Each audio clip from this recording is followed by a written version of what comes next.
अस्सलाम वालेकुम, good morning, good afternoon, love you all.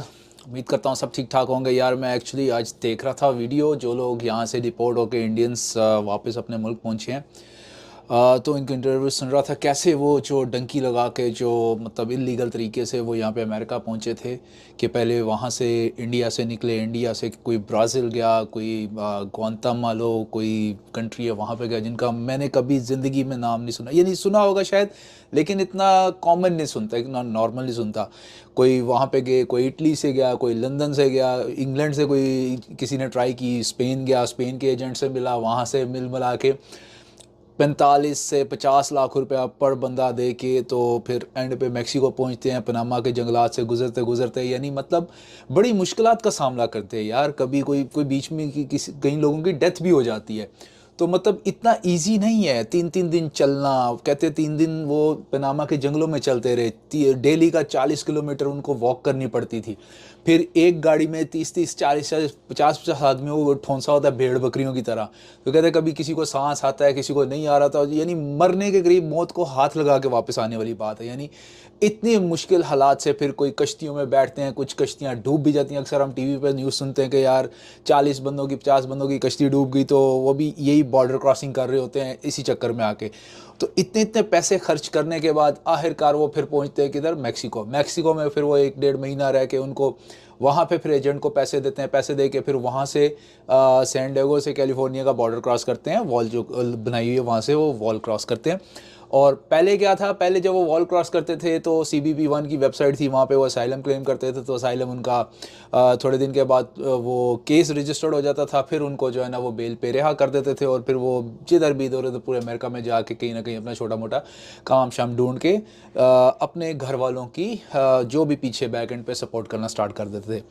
अब जब ट्रंप एडमिनिस्ट्रेशन आई है, उन्होंने CBP 1 ऐप जब ख़त्म की है, तो जो भी रिसेंटली मतलब आफ्टर जनवरी 20 जब डोनाल्ड ट्रंप ने ऑथ लिया, उसके बाद से जिसने भी बॉर्डर क्रॉस करने की ट्राई की है, मिलिट्री ने उसे कैप्चर किया, पकड़ा है, और उसको फिर कैंप में ले गए हैं। 8-9 दिन के बाद उनको वहाँ पे जो भी उनकी इन्वेस्टिगेशन और पेपर वर्क था वो कंप्लीट करने के बाद, जब कल जैसे मैंने वीडियो बनाई थी कि उनको डिपोर्ट किया गया है 205 आदमियों को, जब वो वहाँ पे पहुँचे हैं, तो वो अपनी स्टोरी शेयर कर रहे थे मीडिया के साथ कि यार कितने मुश्किल हालात में वहाँ पे पहुँचे। फिर वहाँ से उनको इमीडिएटली इन्होंने भी वापस जो है ना भेज दिया। तो उनके जो पैसे लगे थे 45-50 लाख रुपया, वो भी डूबा।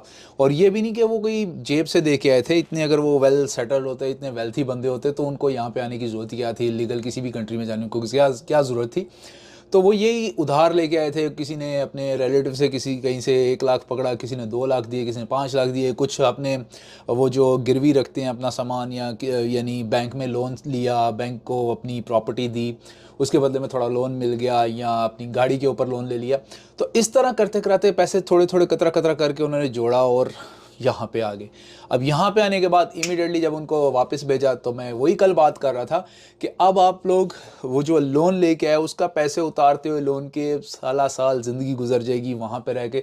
जो पहले ही काम नहीं था जिसकी वजह से आप लोगों ने इस तरह ये डिसीजन लिया डोंकी लगा के इलीगल कहीं जाने का, तो अब वहाँ पे वो क्या करेंगे। मेरा एक क्वेश्चन है अपनी एशियन कंट्रीज से, उसमें चाहे पाकिस्तान आ जाए, इंडिया आ जाए, बांग्लादेश आ जाए, या श्रीलंका आ जाए, या और भी नेपाल वगैरह, जितने भी लोग हम लोग वहाँ से ये लोग आते हैं इलीगल, कि यार मैं अपनी गवर्नमेंट से पूछता हूँ, अपनी सब गवर्नमेंट से, कि यार आप लोग वहाँ पे हम पे हुकूमत करते हो, आप लोगों को सब कुछ पता है कि कहाँ से इलीगल एजेंट कैसे इन मुल्कों में पहुंचाते हैं लोगों को, तो क्या आप लोग वहाँ पे कोई कार्रवाई नहीं कर सकते। मतलब हम लोग, मतलब एक अवाम है, वो तो मजबूर, उनको तो मजबूर किया ही हुआ है गवर्नमेंट्स ने, सब गवर्नमेंट्स ने, चाहे इंडिया की गवर्नमेंट ले लो, पाकिस्तान ले लो, गवर्नमेंट वाले बड़े अमीर हैं। आप देख लो इंडिया की गवर्नमेंट, इतने 1 पॉइंट सम ट्रिलियन डॉलर की उनकी GDP है, शो करवा रहे हैं, और इतने अमीर, ये डिफेंस सिस्टम, वो एक मेजर गौरव आर्य आता है यूट्यूब चैनल के ऊपर, तो वो बड़ी बड़ी अपनी छोड़ता है कि हमारी कंट्री ये, हमारी वो, ऐसे वैसे। तो यार आपकी कंट्री के ही लोग हैं, तो आप लोगों को वो नज़र नहीं आते यार, वो कैसे यानी इतने पैसे खर्च करके बेचारे उधार लेके इतनी इलीगल तरीके से वहाँ पे पहुँचते हैं, और जब वो वापस आते हैं अब उनके सर पे जो 45-50 लाख का कर्जा है वो कौन उतारेगा। उनके पास को कानून का खजाना दबाया हुआ उन्होंने कि वहाँ से निकालेंगे, तो उनकी तरफ आप लोगों का ध्यान नहीं जाता। सब गवर्नमेंट से, एक इंडिया की गवर्नमेंट, जस्ट एग्जांपल दे रहा हूँ इंडिया की गवर्नमेंट से, क्योंकि वो अभी इस टाइम मुंह फाड़ के सब बोल रहे हैं ना कि हम बहुत रिच हैं, हम बहुत अमीर है, कोई राफेल ले रहा है, कोई कुछ ले रहा है, कोई क्या कर रहा है, अंबानी शादी कर रहा है अपने बेटे की इतने इतने बिलियन डॉलर्स की, और टीवी पे ऐसे ऐसे एडवर्टाइज आ रहे हैं, आईपीएल चलता है, करोड़ों की बातें होती हैं। यार करोड़ों की बातें होती हैं तो अपने जो पकौड़ों की दुकान है जिन बेचारों की, उनका भी कुछ आप करो। ये नहीं है कि बस एलीट क्लास ऊपर की आप दिखाते जाओ और जो बेचारा नीचे का तबका है वो इस तरीके से जलीलो ख्वार होता रहे और मरता रहे। तो कुछ सोचो। मैं अपने हुक्मरानों से कहता हूँ कि आप कम से कम इन चीज़ों पे रोक लगा सकते हैं। आप एटलीस्ट ये एजुकेटेड कर सकते हैं, एजुकेट कर सकते हैं लो लेवल आवाम को या निचली तबके की आवाम को कि इस तरह से मत जाओ, इस तरह से पैसे इकट्ठे करके इल्लीगल तरीके से कहीं भी मत जाओ। अगर थोड़ा बहुत आपके पास पैसा है, कोई आपके पास जमा पूंजी है या आपकी कोई प्रॉपर्टी है, उसको अगर सेल भी करना चाह रहे हैं तो करके अपने मुल्क में आप थोड़ा एडजस्टमेंट करें, वहीं आप कोई सिस्टम स्टार्ट करें या कोई छोटा मोटा बिजनेस स्टार्ट करें, ताकि अपनी फैमिली के साथ रह के आप अर्निंग कर सकें। ना आप अपनी आवाम को एजुकेट करते हैं, ना फिर उनके लिए कोई रिलीफ का पैकेज निकालते हैं। जब फिर वो किसी दूसरे मुल्क में जाके इलीगल पकड़े जाते हैं, वहां पे भी आप कोई सपोर्ट नहीं करते। लेट्स से जैसे इन्होंने वो हथकड़ियाँ और बेड़ियाँ डाल के पाँवों में उनको भेजा है जिल्लत के तरीके से, तो अगर आपकी एम्बेसी कहीं भी इतनी स्ट्रांग होती, आपकी मतलब फॉरेन अफेयर्स कहीं भी इतने स्ट्रांग होते, तो कम से कम आप इनसे ये निगोशिएट कर सकते थे कि यार आप चलो इनको कमर्शियल एयरलाइन में भेज दो, एक इज्जत के साथ भेज दो। कम से कम जो मुजरिम नहीं है उनको तो आप इज्जत से भेज सकते हैं। हम मानते हैं कि वायलेट हुआ आपका जो बॉर्डर सिस्टम है, उसको वायलेट करके वहाँ पे पहुँचे, but still they are human. आप कंसिडर करें उनको, एक रिस्पेक्टफुल तरीके से आप वापस भेजें। कम से कम ओके मिलिट्री प्लेन में भी भेज रहे हैं तो कम से कम हथकड़ियाँ और ये बेड़ियाँ वगैरह ना लगाए उनसे, उनको खाना प्रॉपर दें, उनके साथ प्रॉपर ह्यूमैनिटेरियन सलूक होना चाहिए। लेकिन किसी भी हमारे फॉरेन अफेयर्स में इतनी ताकत नहीं है कि वो किसी भी बाहर के फॉरेन अफेयर्स से इस तरह की बात कर सके, इंक्लूडिंग ये सब की मैं बात कर रहा हूँ, स्पेसिफिक किसी इंडिया की मैं बात नहीं कर रहा, पाकिस्तान, इंडिया, पूरे एशियंस, मैं अपने अपने अपने रीजन की बात कर रहा हूँ। तो इंडिया को मैं इसलिए कह रहा हूँ कि अभी उनके लोग डिपोर्ट हुए हैं और उनके साथ उनका देखें क्या हाल है, उनके साथ कितनी ज्यादती हो रही है। एक वो जो लड़की की वीडियो थी, उसका बाप बेचारा रो रहा था कि जब वो डंकी लगा के जा रहा था रास्ते में, उससे मारपीट करते थे कि अपने बाप को फ़ोन लगाओ और उनसे पैसे की डिमांड करो। इमेजिन करो यार, अपने बच्चों को उनकी जगह पे रख के देखो। ये सो कॉल्ड, मैं अमीर लोगों की बात कर रहा हूँ, कि आपके किसी बच्चे को किसी वहाँ पे डोंकर ने पकड़ के कुट चढ़ा रहे होते, ठोक रहे होते, फेंटी लगा रहे होते, आप लोगों का क्या हशर होता था। वो गरीब का बच्चा है इसलिए आप लोगों को कोई परवाह नहीं है। जस्ट मीडिया वाले भी देखो कैसे बढ़ा चढ़ा के दिखाते हैं, आते हैं, उनको बार बार एक ही सवाल पूछे जा रहे हैं, तो आप जिंदगी का सांस लेके कैसे वापस, जिंदगी मौत को चख के मजा आप वापस। भाई आप अपने आप को वहां पे रखो, फिर मैं आपसे सवाल पूछूंगा कि आपको कितना मजा आता है इंटरव्यू लेने का।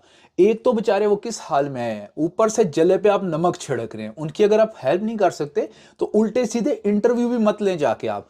तो मैं गवर्नमेंट से ये रिक्वेस्ट करूंगा, इंडियन गवर्नमेंट को मैं ये कहूंगा यार कि उनके पास जाओ। आप सो कॉल्ड बहुत अमीर होंगे, आपकी गवर्नमेंट बहुत अमीर है, आपके लोग भी बहुत अमीर है। मैं उन अमीरों से ये रिक्वेस्ट करूंगा कि ये जो बेचारे गरीब गए हैं, पंजाब के इलाके से गए या हरियाणा से हैं, कहीं से भी गए हैं, ये इंसान है यार, इनको जाके इनका हाल चेक करो। अगर इनको कोई ज़रूरत है, इनके कोई पैसे ज़ाया हुए हैं, उनसे जाके पूछो कि वो लोन कैसे पे ऑफ करेंगे, क्योंकि जब तक वो नहीं करेंगे वो अपनी लाइफ नहीं स्टार्ट कर सकते। उनके घर में फैमिली है, उनके बीवी है, उनके बच्चे हैं, माँ बाप है, उनके साथ रहते, कैसे वो अपनी ज़िंदगी स्टार्ट करेंगे दोबारा। तो प्लीज़ ये रिक्वेस्ट है, और मेरी पाकिस्तानी गवर्नमेंट से भी रिक्वेस्ट है कि यार हमारे भी कुछ पकड़े जाएंगे डेफिनेटली। यहाँ पे पाकिस्तानी भी बहुत इलीगल है, अगर इंडियन इलीगल है, पाकिस्तानी भी है, बांग्लादेशी भी है, और नेपाल के भी है, श्रीलंका भी है, सारी सारी जगह से इलीगल हैं यहाँ पे। तो मैं सब गवर्नमेंट से ये रिक्वेस्ट करूंगा, जब ये लोग यहाँ से डिपोर्ट होकर जाएं तो प्लीज़ बजाय उन पे हंसने के, मीडिया उन पे अटैक करके इंटरव्यू की भरमार कर दे और बस अपनी टीआरपी के लिए, अपने चैनल्स की हाइप के लिए उल्टे सीधे बस सवाल करके उनको उनकी हाल पे छोड़ के जाए। नहीं, अगर आप उनका इंटरव्यू लेते हैं तो प्लीज़ उनकी हेल्प भी करें। कम से कम उनसे ये, उनका जो लोन है, जो वो पैसे खर्च करके बाहर के मुल्कों में इलीगल गए, कम से कम उनको वो पैसा रिटर्न कर दे, ताकि वो जीरो से स्टार्ट कर सके। इस टाइम वो नेगेटिव में है, नेगेटिव से स्टार्ट करेंगे ज़िंदगी तो मरते दम तक वो जीरो पे नहीं आ सकते। तो एटलीस्ट उनको जीरो तक पहुंचा दें जहां से उन्होंने ज़िंदगी स्टार्ट की थी, ताकि वो जीरो से स्टार्ट करके कम से कम अपनी लाइफ में कहीं स्टेबल हो सकेंगे, ताकि वो कंधे से कंधा मिला के सबके साथ चल सके। अगर आपने अपने नीचे वाले तबके को ऐसे मारना शुरू कर दिया ना, तो सच बोल रहा हूं, आगे ही हमारे हाल बहुत बुरे हैं, हमारे मुल्कों के हाल बहुत बुरे हैं। तो ये ना हो कि आपके पास गवर्नमेंट करने के लिए वो मुल्क ही ना बचे, आपके पास रूल करने के लिए वो कंट्रीज ही ना बचे। तो प्लीज़ ज़रा होश के ना भूलने, मैं सब गवर्नमेंट्स वालों से रिक्वेस्ट करता हूँ, जितने भी इस टाइम लीडर्स बने हुए हैं, सो कॉल्ड लीडर्स हैं, या हुकूमतों में हैं, या कुर्सियों पे बैठे हुए हैं, या अमीर तबका है, जो एलीट क्लास तबका है, मैं उनको कहता हूँ कि प्लीज़ आप लोग तो बिजनेस पे बिजनेस खड़े करते जा रहे हैं ना, ये पैसा आप लोगों ने अपनी कब्र में, अपनी चिताओं में साथ नहीं ले जाना। ये पैसा इसी दुनिया में रह जाना है। आपने जितनी जिंदगी गुजरनी है, सब ने एक दिन जाना है। जब आप जाएंगे आप खाली हाथ ही जाएंगे। आप देख लें, चाहे वो हिंदू है, मुस्लिम है, सिख है, ईसाई है, क्रिस्ट, जो भी है, जिस रिलीजन से भी ताल्लुक रखता है, एक चीज तो उनको कंफर्म है ना कि जब वो दुनिया से जाता है खाली हाथ जाता है। तो इतना जितना मर्जी पैसा बना लें, प्रॉपर्टी बना लें, ये सब कुछ इधर ही रह जाना है, इधर ही छोड़ के जाना है आप लोगों ने। तो कम से कम कोई ये ऐसे अच्छे काम कर जाएं कि जिसकी बिना पे आपको पीछे से भी लोग याद रखेंगे, यार ठीक है वो बंदा जैसा भी था लेकिन वो लोगों की हेल्प करता था। मैं आपको गारंटी से कहता हूं, जो लोगों की हेल्प करेगा, जो गरीबों की हेल्प करेगा, उसका जो पैसा लगेगा उसको 10 टाइम ज्यादा पैसा ऊपर वाले की तरफ से मिलेगा। ये अल्लाह का वादा है कि आप मेरी राह में $1, एक पैनी, $1 खर्च करो, अल्लाह ताला आपको $10 देगा। तो प्लीज़ सदका जारिया समझ के, नेकी समझ के, जो लोग भी बाहर के मुल्कों से इलीगल डिपोर्ट होकर जाते हैं उनकी हेल्प ज़रूर करें। देखें, वो लोग सफ़ेद पोश होते हैं, वो किसी से बात नहीं कर सकेंगे, क्योंकि वो अगर वो उन्होंने मांगना ही होता किसी से तो वो बाहर के मुल्कों में मेहनत मजदूरी करने क्यों चाहते हैं, उधर ही रह के वो मांग तांग के अपना काम गुजारा करते। लेकिन उनमें खुददारी है कि यार चलो जाके कहीं किसी मुल्क में जहाँ पे अच्छे ऑप्शन हो, अच्छी अपॉर्चुनिटी हो, वहाँ पे जाके अपनी किस्मत आजमाते हैं, काम करते हैं। वो मेहनत कश लोग हैं, आप उनको अगर अपॉर्चुनिटी अपने मुल्क में दोगे वो आपको भी वहाँ पे मेहनत करके दिखाएंगे। तो प्लीज़ प्लीज़ प्लीज़, जो भी इंडिया, पाकिस्तान, बांग्लादेश, श्रीलंका या नेपाल में गैर मुल्की जो भी किसी भी कंट्री से इलीगल डिपोर्ट होकर जाते हैं, तो प्लीज़ उनके साथ कोऑपरेट करें, उनके साथ जाके उनकी प्रॉब्लम सुनें और उनकी प्रॉब्लम्स हल करें। वही कल आपका सरमाया है, वही कल आपकी इकोनॉमी में आपको हेल्प करेंगे। तो यही मेरा मकसद था। आज मुझे बड़ा दुख हुआ जब मैंने ये न्यूज़ सुनी और न्यूज़ एंकर्स जिस तरह के सवाल कर रहे थे, जले पे नमक का काम कर रहे थे। यार आप कम से कम अगर उनकी हेल्प नहीं कर सकते तो इस तरह के ताने वाले, इस तरह के मुश्किल सवाल भी ना पूछें कि अगला बंदा आ गई टेंशन में और आपकी बातों से वो स्ट्रेस में आ जाए। उनके बच्चे पास बैठे होते हैं, उनके माँ बाप पास बैठे होते हैं, उनकी बीवी पास है, क्या उनके ऊपर मेंटली प्रेशर पड़ेगा? 6-6 महीने से ऑलरेडी वो आउट है अपनी कंट्री से, और अल्लाह अल्लाह करके वो वापस पहुंचे सही सलामत, तो और ऊपर से ऐसे सवाल पूछ रहे हैं कि वो बेचारे फिर उसी ट्रॉमा में चले जाए। तो सवाल इस तरह के करे कि कम से कम उनको कैसे इस ट्रॉमा से बाहर निकाला जाए, कैसे उनकी हेल्प की जाए और कैसे उनको वापस अपने पैरों पे खड़ा किया जाए। ये मीडिया का भी काम है कि आप गवर्नमेंट तक उनकी आवाज़ पहुंचाएं, ना कि आप उल्टे सीधे सवाल करके अपनी जो है ना चैनल को चमकाएं, अपनी टीआरपी को चमकाएं। तो बस यही मेरी रिक्वेस्ट थी सबसे, सब कंट्रीज से, सब लीडर से। अगर मेरी आवाज़ एक भी बंदे ने सुन ली तो मैं समझूंगा मैं सक्सेसफुल हो गया, मेरा वीडियो बनाने का मकसद पूरा हो गया। तो इंशाल्लाह प्लीज़ अगर आप लोगों को वीडियो पसंद आती है तो उसको सब्सक्राइब कर दे ताकि मुझे भी मोटिवेशन मिले। तो प्लीज़ अगर पसंद आए तो लाइक का बटन दबा दीजिएगा, थम्स अप कर दीजिएगा, और कमेंट करना ना भूलिएगा कि इसमें क्या खामी है और क्या मैं ऐड अप कर सकता हूँ और आप लोगों की क्या राय है, क्योंकि वो मुझे कमेंट से ही पता चल सकता है। तो मिलते हैं इंशाल्लाह अपनी अगली वीडियो के साथ। तब तक के लिए अपना ख्याल रखिए। अल्लाह हाफिज़।